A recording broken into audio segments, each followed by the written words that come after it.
আমরা ভাবি যে হার্ট অ্যাটাক মানেই হচ্ছে চেস্ট পেন,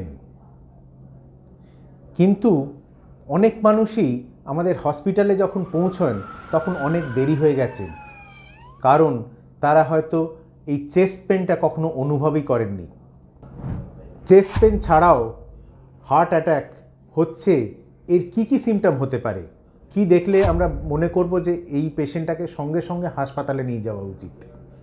যদি ওনার হঠাৎ করে শ্বাসকষ্ট শুরু হয়েছে, কোনো কারণ ছাড়া খুব সোয়েটিং হচ্ছে, বুক ধড়ফড় করছে, একটা চাপ অনুভব করছেন, গলা বা হাতে একটা ব্যথা হচ্ছে, বমি হচ্ছে অকারণে, সেক্ষেত্রে সঙ্গে সঙ্গে হাসপাতালে যান।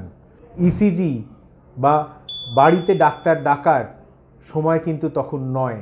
যত তাড়াতাড়ি আপনি হাসপাতালের এমার্জেন্সিতে পৌঁছতে পারবেন, তত বেশি চান্স আপনার পেশেন্টের তাড়াতাড়ি সুস্থ হয়ে বাড়ি যাওয়ার। চেস্ট পেন মানেই হার্ট অ্যাটাক, শুধু এটা নয়, আরও অনেক রকমভাবেই হার্ট অ্যাটাক হতে পারে। নমস্কার।